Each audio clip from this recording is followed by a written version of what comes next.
आगे हम बढ़ेंगे और हमारा नेक्स्ट टॉपिक जो काफी इंपॉर्टेंट है वो है एग्रो बेस्ड इंडस्ट्रीज के हमने क्लासिफिकेशन शुरू किया था।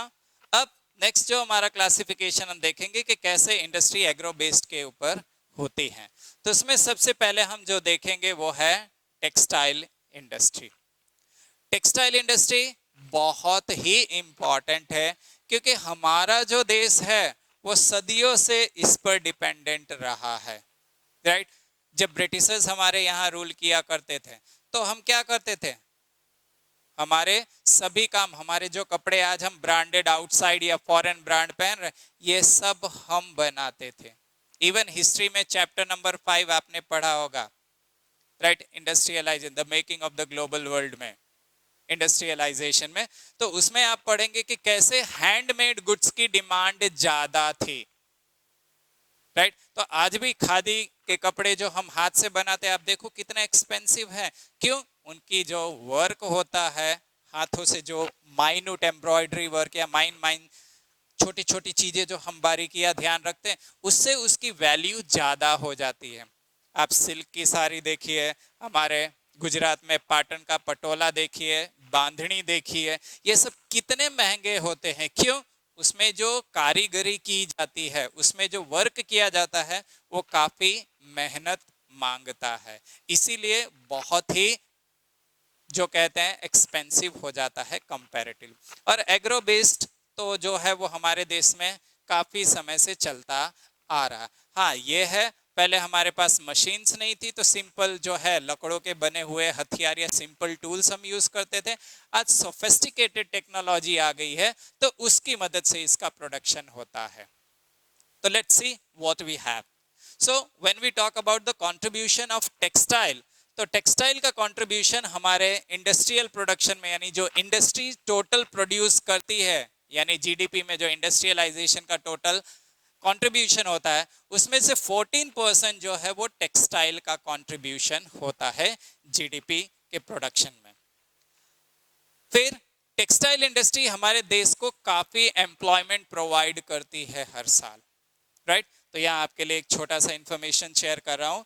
35 मिलियन पीपल जो है वो सिर्फ और सिर्फ टेक्सटाइल और उससे रिलेटेड इंडस्ट्रीज में काम कर रहे हैं, यानी आप सोच सकते हैं कि कितना ज्यादा एम्प्लॉयमेंट प्रोवाइड करती है ये industries. Then we come to the next point, foreign exchange, जो किसी भी देश के डेवलपमेंट के लिए बहुत ही आवश्यक है। उसमें भी आप देखिए ऑलमोस्ट वी कैन से 25%, द परसेंटेज इज 24.6, तो हम राउंड ऑफ फिगर ले तो 25% यानी 1/4 जो है वो फॉरेन एक्सचेंज हमें सिर्फ और सिर्फ टेक्सटाइल इंडस्ट्री में से मिल रहा है, यानी बहुत बड़ा परसेंटेज या शेयर जो है हमें इससे मिल रहा है फॉरेन एक्सचेंज में। नेक्स्ट, जीडीपी में टेक्सटाइल का जो कंट्रीब्यूशन है, जीडीपी यानी हमारा ग्रॉस डोमेस्टिक प्रोडक्ट, उसमें टेक्सटाइल का 4% कंट्रीब्यूशन है, यानी 4% वो इसमें आता है। और टेक्सटाइल इंडस्ट्री ही ऐसी इंडस्ट्री है जिसका रॉ मटेरियल से लेके फिनिश प्रोडक्ट का सब कुछ वो अपने आप बना लेती, किसी के ऊपर उसको डिपेंडेंट रहने की आवश्यकता पड़ती नहीं है। सेकेंड एग्रो बेस्ड इंडस्ट्री की बात अगर हम करें तो वो है कॉटन टेक्सटाइल। इसकी बात करें तो ये one of the oldest industry है हमारे इंडिया की और बहुत ही ऑर्गेनाइज्ड वे में फंक्शन करती है। इंडियन इकोनॉमी में इसका भी बहुत इंपॉर्टेंट रोल है क्योंकि ये भी काफी कंट्रीब्यूट करती है हमारे देश के डेवलपमेंट में। इसका ज्यादातर हिस्सा अगर हम देखें तो रूरल एरिया में हमें देखने को मिलता है, जो यहाँ लिखा है closely link to agriculture and rural economy, यानी ज्यादातर जो कंट्रीब्यूशन हमें मिलता है वो हमें एग्रीकल्चर की मदद से, क्यों? ज्यादातर खेती गांव में होती है, शहर में है पर बहुत कम है, इसीलिए इसका जो फायदा ज्यादातर मिलता है वो रूरल एरिया को मिलता है कि वहां का डेवलपमेंट काफी फास्टर होता है। इसका कंट्रीब्यूशन अगर हम देखें तो 14% है इंडस्ट्रियल प्रोडक्शन में। Keep in mind I am talking about industrial production, जो होता है इंडस्ट्री के द्वारा जो प्रोडक्शन किया जाता है उसमें इसका कंट्रीब्यूशन 14% है। इंडिया जो है दुनिया की लार्जेस्ट टेक्सटाइल प्रोड्यूसर है, चाइना और यूएसए के बाद, यानी थर्ड नंबर पे हमारा देश आता है। उससे पहले हमारा जो है चाइना और यूएसए, यानी फर्स्ट और सेकंड पोजीशन पे ये दो, बाद में हमारे इंडिया का नंबर आता है। ये एक ऑर्गेनाइज सेक्टर है। ऑर्गेनाइज सेक्टर हमने देखा है, इकोनॉमिक्स में भी हमने पढ़ा है कि जहां चीजें सिस्टमैटिक चलती है, रूल्स रेगुलेशन फॉलो किया जाता है, प्रोसीजर अच्छी तरह होता है, लोगों को अच्छे working condition, less working times होते हैं, ये सब। So that is your organise sector. Cotton mills की अगर हम बात करें तो cotton mills has two mills, दो प्रकार के मिल्स हमारे यहाँ पर होते हैं, spinning mill of the yarn and composite mill of the yarn and cloth both. ये दो प्रकार के हमारे यहाँ जो textile cotton mill generally function करते हैं, ये आपको यहाँ बताया गया है। Next we talk about jute textile. ये बहुत इंपॉर्टेंट है compare to even cotton. I would suggest इसके ऊपर आपको खासकर ध्यान देना है, क्योंकि इससे रिलेटेड आपके 2-3 क्वेश्चंस आते हैं। तो ये यहाँ जो हम पढ़ेंगे वो है कि कैसे ज्यादातर इंडस्ट्री यानी मैं बात कर रहा हूं जूट इंडस्ट्री की, how jute industries are normally situated in West Bengal और नियर द हुगली रिवर। तो पहला कारण हम देखेंगे वो है क्या, proximity to jute producing area. तो ज्यादातर जो हमारी जूट इंडस्ट्री या जूट प्रोड्यूसिंग एरिया है वो हुगली रिवर के आजू बाजू ही है, इसीलिए फटाफट रॉ मटेरियल जो है वो टेक्सटाइल इंडस्ट्री तक पहुंच जाता है। तो सबसे बड़ा कारण ये है। दूसरा, वाटर सप्लाई की बात करें तो हुगली रिवर खुद जो हमारी रिवर गंगा की डिस्ट्रीब्यूटरी है, पानी पूरे साल उसमें रहता है, इसीलिए पानी की कोई कमी ही नहीं है। जूट को काफी पानी चाहिए ग्रो करने में भी और उसके बाद उसकी साफ सफाई वो सब करने में भी। तो there is continuous supply of water, इसलिए ज्यादातर जो फैक्ट्रीज है या लार्ज प्रोड्यूसिंग एरिया जूट के वो हुगली रिवर के आजू बाजू है। तीसरा फैक्टर है ट्रांसपोर्टेशन। तो वेस्ट बंगाल की अगर हम बात करें तो हुगली जो है वो हावड़ा कोलकाता में हमारे आ जाता है। ये मेट्रो सिटी, तो रोडवेज, एयरवेज, रेलवेज, वाटरवेज, चारों हमारे जो ट्रांसपोर्टेशन है वो यहाँ से आसानी से अवेलेबल है। तो अगर हमें इंटरनेशनल भी भेजना है तो कोलकाता एयरपोर्ट हमारा है ही, वहाँ से हमारे एशियन, ईस्ट एशियन कंट्रीज में हम भेज सकते हैं through air and water both. Transportation भी बहुत अच्छा है। It means good efficient transport हमारा अवेलेबल है, इसीलिए कोई इश्यू होता नहीं है। नेक्स्ट है cheap labour. West Bengal is also one of the most populated state of our country, तो मिल ही जाते हैं। उसके अलावा आजू बाजू जो हमारे नेबरिंग स्टेट्स है जैसे उड़ीसा है, बिहार है, इधर छत्तीसगढ़ है, तो ये स्टेट्स काफी मात्रा में इनको चीप लेबर प्रोवाइड कर देते हैं as per the requirement. Banking की बात करें तो पैसा तो सबसे बड़ी बात है किसी भी बिजनेस के लिए। जैसे मैंने अपने प्रीवियस वीडियोस में भी आपको बताया कि जैसे हमारी बॉडी में ब्लड नेसेसरी है, वैसे ही फाइनेंस को बिजनेस का ब्लड कहा जाता है। यानी आपका बिजनेस रन करना है तो आपके पास पैसा पर्याप्त मात्रा में होना चाहिए। तो as it is metro city Kolkata, तो बैंकिंग की भी कोई प्रॉब्लम नहीं है, आसानी से पैसा जरूरत के अनुसार यहाँ पे मिल जाता है बैंक से और बाकी private function. Last one, insurance. So again various types of insurance for the company और we can say the jute mill is available. तो इंश्योरेंस भी काफी आसानी से यहाँ मिल जाता है, तो वो लेबर लॉ से रिलेटेड हो, कंपनी से रिलेटेड हो, हर एक प्रकार का इंश्योरेंस इन्हें आसानी से मिल जाता है। फिर वो क्रॉप के लिए हो, अगर क्रॉप बर्बाद हो गया तो आसानी से इनको मिल जाता है, तो वो भी कोई डरने वाली बात नहीं है। तो इन सभी कारणों से ज्यादातर जो हमारी जूट इंडस्ट्री है वो हुगली रिवर के पास ही सिचुएटेड है।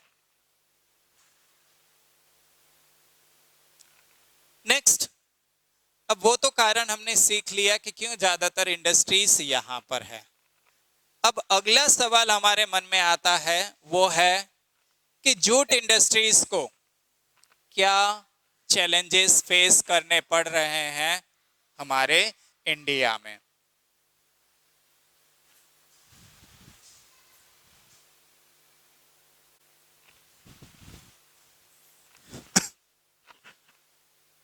तो चैलेंजेस क्या फेस करती है जूट इंडस्ट्री, अब हम उसके बारे में पढ़ेंगे, राइट। तो सबसे पहला जो चैलेंज फेस करती है जूट इंडस्ट्री है वो है लो प्राइस ऑफ जूट। जब हम हमारे इंडिया का कंपैरिजन करते हैं किसी भी प्रोडक्ट का, Indian product to foreign product, तो कहीं ना कहीं किसी कारण से हमारा इंडियन प्रोडक्ट जो है कॉस्टली हो जाता है, समटाइम्स इवन चीपर हो जाता है।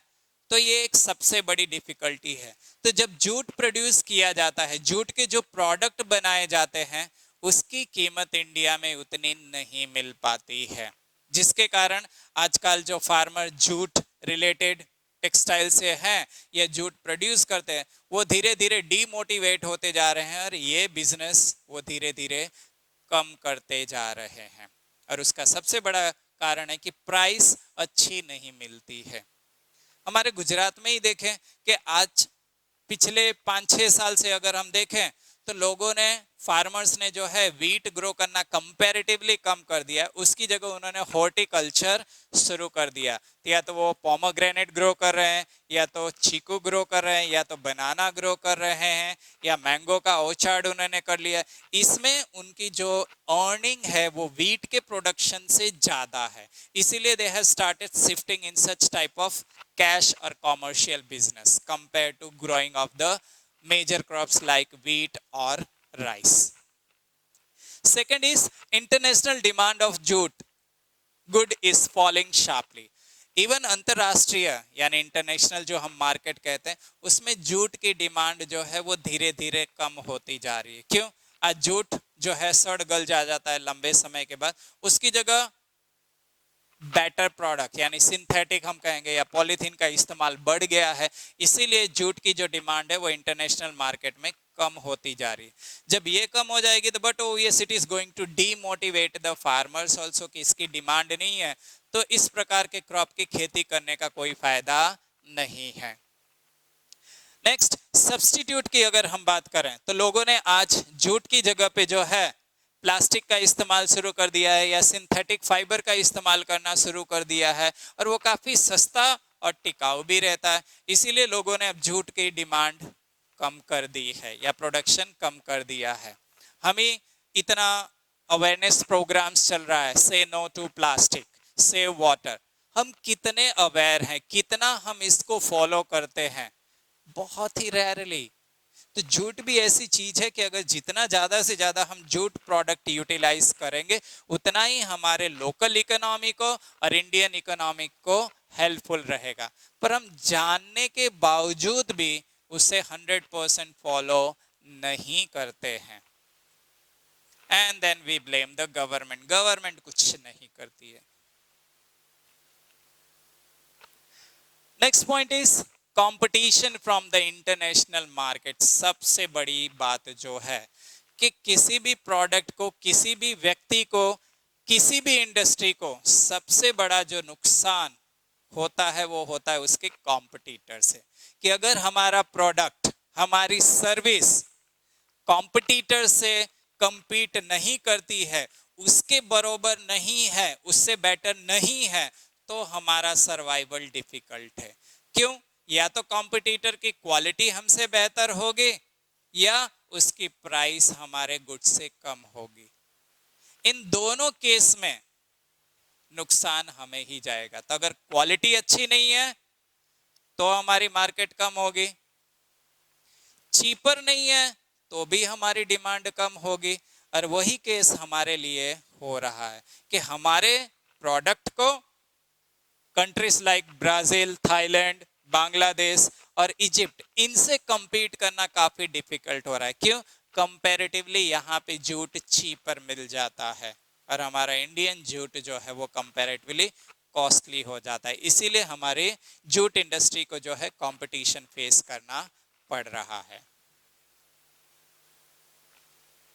अब सवाल उठता है कि हमने ये देख लिया कि जूट इंडस्ट्री कहाँ कहाँ है, क्या प्रॉब्लम फेस हो रही है, अब बारी है उसे डायग्नोस करने की, कि बीमारी तो पता चल गई, अब उसे दवा देना है। जब हम डॉक्टर के पास जाते तो यही होता है ना, कि डॉक्टर पूछता है क्या हुआ, हम बताते हैं पेट में दर्द है, वो टेस्ट करता है, स्टेथोस्कोप देख के चेक करता है और बोलता है ये दवा 2 टाइम 3 टाइम।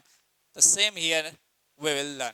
तो जूट इंडस्ट्री का जो बता दे आपको, तो उसके लिए सरकार ने नेशनल पॉलिसी 2005 बनाई है, जिसके अनुसार सब्सिडीज वगैरह दी जाती है और गाइडलाइंस दी जाती है कि कैसे आप खेती करेंगे ताकि आपको ज्यादा से ज्यादा फायदा हो सके और आप इंटरनेशनल मार्केट को compete कर सके। अब नेक्स्ट टॉपिक जो हम पढ़ेंगे वो है शुगर इंडस्ट्री, राइट। बहुत ही इंपॉर्टेंट रोल प्ले करती है हमारे इंडियन इकोनॉमी में। आज जो हमारे घर में है, स्पेशली हम गुजरात की बात करें तो हम गुजरातियों को मीठे के बिना कोई भी चीज चलती नहीं है। दाल देखे तो उसमें चीनी या गुड़, सब्जी देखे तो उसमें चीनी या गुड़, राइट। तो मैक्सिमम चीजों में हमारी मिठास होती ही होती, इसीलिए हम गुजराती जो है काफी मीठे होते हैं बोलने में, राइट। तो ये कैसे होता है, तो पहले तो अगर हम बात करें तो शुगर इंडस्ट्री ज्यादातर हमारी जो है वो नॉर्थ में, यानी बेसिकली कहें उत्तर प्रदेश, बिहार और वेस्ट बंगाल साइड सिचुएटेड हुआ करती थी। अभी भी ये ऐसा नहीं है, बट ज्यादातर जो है शिफ्ट हो रही है कहाँ, नॉर्थ से, या तो हमारे गुजरात, महाराष्ट्र या फिर southern state like Kerala, Tamil Nadu and Karnataka. तो क्या कारण है कि ये हमारी शुगर इंडस्ट्रीज जो हैं वो अब धीरे धीरे धीरे जो है आइदर वेस्ट या साउथ या दोनों साइड शिफ्ट होती जा रही हैं, तो उसके बारे में अब हम सीखेंगे। तो सबसे पहला कारण जो है क्यों शिफ्ट हो रही है, हाई सुक्रोज कंटेंट, यानी हमारे जो शुगर कैन वेस्ट में ग्रो किए जाते हैं या साउथ में ग्रो किए जाते हैं, उन शुगर कैन में सुक्रोस यानी रस की मात्रा, जो जूस हम कहते हैं शुगर कैन में से, तो उसकी मात्रा ज्यादा है। यानी अगर कहें कि एक शुगर कैन स्टिक जो होती है, एक स्टिक में अगर मैं कहूं कि मैं भी सपोज 3 ग्लास ऑफ जूस निकलता है नॉर्थ में, तो जो वेस्ट का या साउथ का होगा उसमें में भी 5 ग्लास निकलता होगा, यानी 2 ग्लास ज्यादा। तो that is the first reason क्यों यहां पर शिफ्ट हो रहा है। दूसरा, फेवरेबल क्लाइमेट। तो वेस्ट के और सदर्न स्टेट में जो क्लाइमेट है वो शुगर कैन ग्रो करने के लिए बहुत ही एप्रोप्रिएट है। नॉर्थ में भी है बट उससे भी ज्यादा फेवरेबल वेस्ट और सदर्न पार्ट ऑफ इंडिया में देखने को मिलता है। अब जब क्लाइमेट फेवरेबल होगा तो हमारा क्रशिंग सीजन भी काफी लंबा चलेगा। तो अगर मैं कहूं नॉर्थ में शायद 3 महीने तक ही चलता है, तो यहां शायद 5 महीने चलेगा या 6 महीने चलेगा। तो इतना चलेगा तो प्रोडक्शन भी ज्यादा होगा। इसीलिए जो लोग भी शुगर से रिलेटेड है वो ज्यादातर अपनी इंडस्ट्री कहाँ सेटअप कर रहे हैं, या तो वेस्ट में या तो साउथ ऑफ इंडिया में कर रहे हैं। लास्ट वन, इन एरियाज में यानी वेस्टर्न स्टेट, खासकर हम बात करें गुजरात की और महाराष्ट्र की, और साउथ में हमारा कर्नाटका, केरला एंड तमिलनाडु, ये 3 की हम बात करें, तो इन स्टेट में कोऑपरेटिव सोसाइटी भी बहुत सक्सेसफुल रही है, जो नॉर्थ साइड में नहीं है। इसीलिए ज्यादातर अब जो है शुगर इंडस्ट्री वो शिफ्ट होती जा रही है नॉर्थ से या तो वेस्टर्न पार्ट ऑफ इंडिया में या सदर्न पार्ट ऑफ इंडिया में। नेक्स्ट हमारा टॉपिक है अब शुगर इंडस्ट्रीज को क्या चैलेंजेस फेस करने में आ रहे हैं। तो पहला है शॉर्टेज इन शुगर कैन सप्लाई।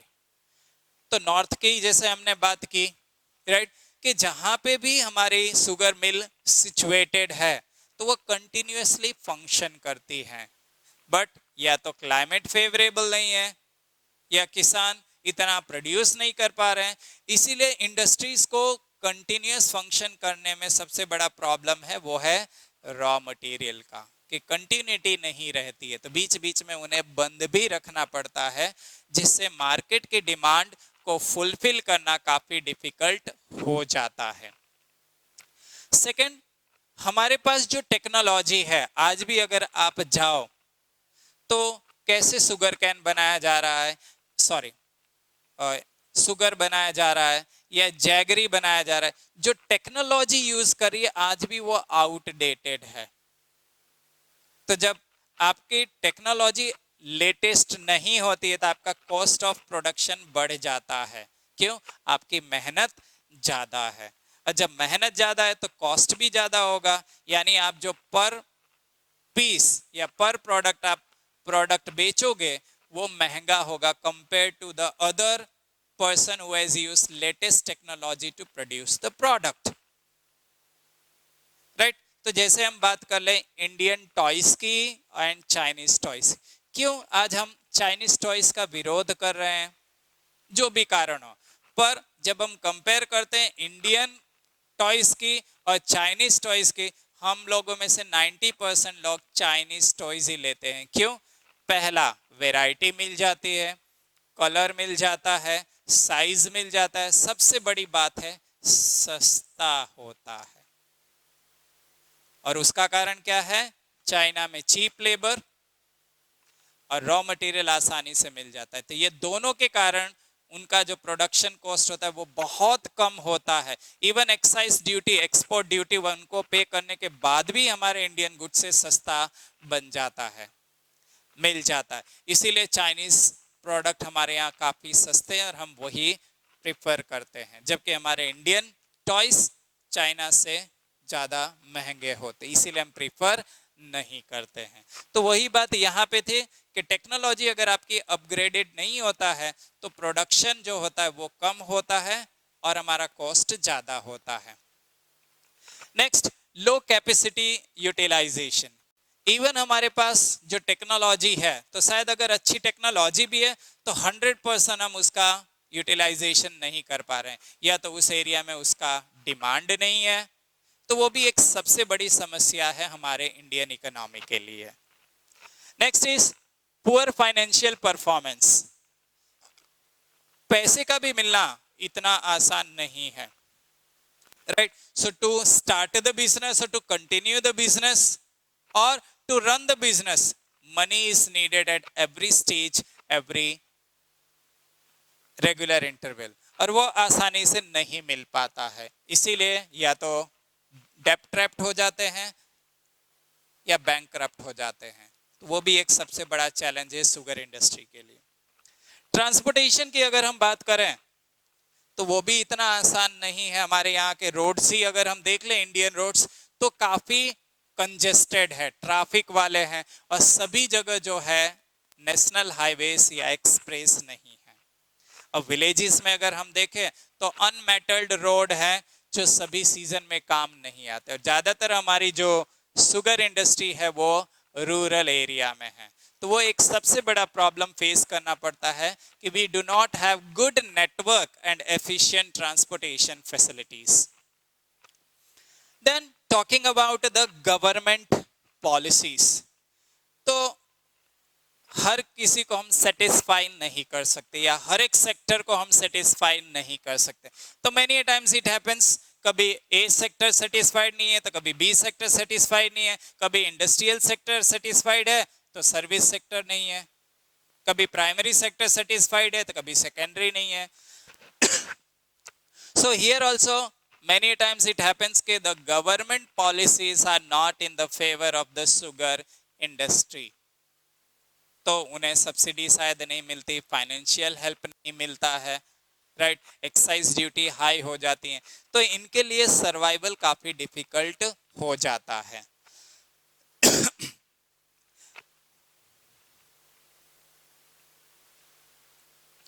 1 मार्क्स के लिए कभी कभार आपका पूछ सकते हैं सेल का फुल फॉर्म क्या होता है, तो सेल का फुल फॉर्म होता है स्टील अथॉरिटी ऑफ इंडिया, जो हम आगे मॉड्यूल में देखेंगे।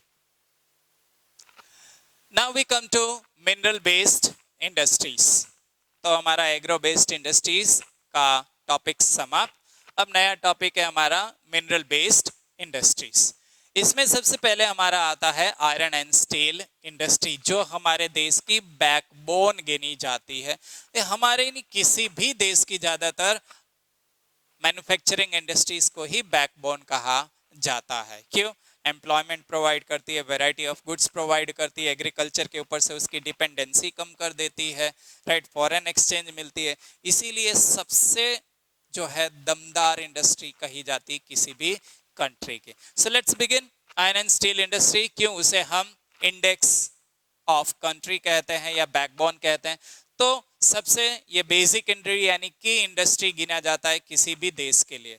क्यों इसे ऐसा कहा जाता है कि बाकी जितनी भी फैक्ट्रीज हमारी है, फिर वो एग्रो बेस्ड इंडस्ट्री हो, स्मॉल स्केल इंडस्ट्री हो, मीडियम स्केल इंडस्ट्रीज हो, एग्रीकल्चर हो, वो सभी डिपेंडेंट हैं आयरन एंड स्टील इंडस्ट्री के लिए।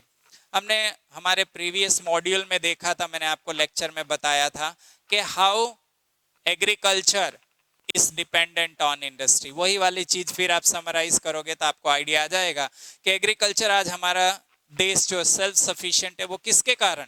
इंडस्ट्रियलाइजेशन के कारण ही हो पाया है। क्यों? इंडस्ट्रियलाइजेशन के कारण हमें मॉडर्न टेक्निक्स मिली, मेथड्स मिले, high yielding variety of seeds मिली, ये सब इंडस्ट्रियलाइजेशन की देन है। उसके कारण आज हमारा देश सेल्फ सफिशिएंट बन चुका है। तो वही चीज यहाँ है कि बाकी जो इंडस्ट्रीज है या सेक्टर्स है वो इस पर डिपेंडेंट है डायरेक्टली और indirectly. Third, it is index of a nation, जो मैंने आपको इंट्रोडक्शन में ही बता दिया कि बैकबोन जिसे हम कहते हैं कि ये बहुत ही इंपॉर्टेंट रोल प्ले करता है। अगर ये नहीं तो बाकी का वर्किंग काफी स्लो और प्रोग्रेस स्लो हो जाता है। थर्ड, पुअर फाइनेंशियल परफॉर्मेंस, यानी iron and steel industry one of the जो प्रॉब्लम फेस करती है कि फाइनेंस का, कि उसको फाइनेंस नहीं मिल पाता है, जिसके कारण हमारे देश में थोड़ा इसका वर्क कम हो जाता है या वीकर हो जाता है। उसका वन ऑफ द रीजन है poor financial performance. Iron and steel की अगर बात करें तो उसके प्रोडक्शन में इंडिया जो है वो थर्ड रैंक में आता है क्रूड स्टील प्रोड्यूस करने में। ये 3 मार्क्स के लिए आपका एग्जाम में पूछा जाता है। नेक्स्ट हमारा जो टॉपिक है कि क्यों ज्यादातर हमारे आयरन एंड स्टील इंडस्ट्री है वो छोटा नागपुर प्लेट्यू या उसके इर्द गिर्द ही लोकेटेड है। ये भी एक अच्छा टॉपिक है, राइट। So let's begin. पहला कारण, इसको आप किसी भी सीक्वेंस में लिख सकते हो, वो कोई नहीं है कि सर ने ये सीक्वेंस में लिखा है तो यही, आपको पॉइंट्स समझ में आ जाने चाहिए, आप अपने आप उसको इलैबोरेट कर सकते हैं। आपको इन सभी पॉइंट्स को इलैबोरेट करना है 1-1.5 लाइन में, ज्यादा नहीं। तो पहला है low cost of iron or. तो यहाँ पे छोटा नागपुर अगर आप देखें, it is one of the leading producer of iron or, यानी जहां से आयरन ऑर हमें काफी मात्रा में मिल जाता है। इवन ग्रेड 8 में आपने पढ़ा था कि जब टाटास ने कंपनी शुरुआत करनी थी तो सबसे पहला जो चीज उन्होंने देखा था रॉ मटेरियल का ही था, कि रॉ मटेरियल हमें आसानी से मिल जाना चाहिए। क्यों? आयरन जो है वो बल्कि या हैवी रॉ मटेरियल है। अब हैवी होता है तो बट ओबियस हमें इंडस्ट्रीज को उसके पास ही सेटअप करना पड़ता है। तो टाटास ने जो है जब टिस्को शुरू की तो उसको रॉ मटेरियल के नजदीक ही सेटअप किया। तो जब रॉ मटेरियल आपका नजदीक में ही हो तो कॉस्ट ऑफ ट्रांसपोर्टेशन बहुत कम हो जाता है। किस केस में? अगेन आई एम रिपीटिंग, बल्कि हो तो रॉ मटेरियल आसानी से मिल जाता है और उसका कॉस्ट ऑफ ट्रांसपोर्टेशन बहुत ही कम। Second one, cheap labour. तो अगर हम छोटा नागपुर प्लेट्यू की बात करें, situated in Chhattisgarh, sorry Jharkhand, तो झारखंड खुद एक ऐसा स्टेट है जहां आसानी से आपको लेबर मिल जाते हैं। नेबरिंग स्टेट्स देखें तो बिहार है, वेस्ट बंगाल है, ओडिशा है, इस साइड मध्य प्रदेश भी, ये सभी स्टेट इसको आसानी से लेबर प्रोवाइड करते हैं। तो डिपेंडिंग ऑन सीजन और throughout the year cheap labours are available. Next है high grade of raw material. तो हमारे इंडिया में दोनों प्रकार के आयरन ऑर मिलते हैं हमें, हेमेटाइट और भी मिलता है और मैग्नेटाइट और भी मिलता है। तो दोनों प्रकार के यहाँ और मिलते हैं, जिसके कारण यहाँ पे दोनों प्रकार के रॉ मटेरियल आसानी से हमारी इंडस्ट्रीज को मिल जाते हैं। लास्ट बात करते हैं मार्केट की। तो अगेन झारखंड की अगर बात करें तो वहां पे भी कंजम्पशन हो जाता है। नेक्स्ट हमारे नेबरिंग स्टेट में देखें तो वेस्ट बंगाल है। तो आजू बाजू जो स्टेट्स है वो उन्हें ह्यूज मार्केट प्रोवाइड करते हैं, and India itself apart from that the foreign countries. That's why आसानी से कि ज्यादातर जो हमारी इंडस्ट्री है वो छोटा नागपुर प्लेट्यू में है, क्योंकि डिमांड ज्यादा है तो प्रोडक्शन भी ज्यादा रहता है। नेक्स्ट, इतना आयरन और होने के बावजूद भी हमारा देश इतनी तेजी से प्रगति नहीं कर पा रहा है। हमारे यहाँ की जो आयरन एंड स्टील इंडस्ट्रीज है वो इतनी फास्ट डेवलप नहीं हो पा रही हैं, या कहें कि आयरन एंड स्टील का या आयरन और का जो इस्तेमाल है वो हम 100% नहीं कर पा रहे हैं। इसका क्या कारण है?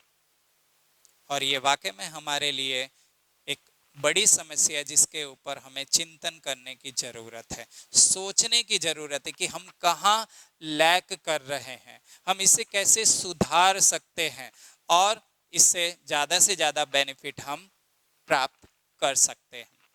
तो सबसे पहला है high cost and less avail of cooking coal, कि हमारे यहाँ पे जो है कि जो कोक चाहिए आयरन और को पिघलाने के लिए, जो हीट प्रोड्यूस करता है वो इतनी मात्रा में नहीं मिलता है, और मिलता है तो काफी महंगा है। इसीलिए आयरन को हाई डिग्री, हजारों डिग्री सेंटीग्रेड में जब हम पिघलाते हैं और अलग अलग शेप्स देते हैं, तो उसके लिए हमें जो है वो कुकिंग कोल चाहिए, और उसकी अवेलेबिलिटी हमारे पास बहुत कम है। सो कॉस्ट जो है वो आयरन का हाई हो जाता है। सेकेंड वन जो है लो प्रोडक्टिविटी ऑफ लेबर, यानी लेबर पर यूनिट, जो हम कहते हैं कि एक व्यक्ति कितना प्रोड्यूस करता है। तो लेबर वाइज अगर हम देखें तो हमारे इंडिया में ज्यादातर जो लेबर है वो इतने स्किल्ड नहीं है, talking about in this industry, जिसके कारण प्रोडक्टिविटी पर लेबर बहुत ही कम हो जाती है।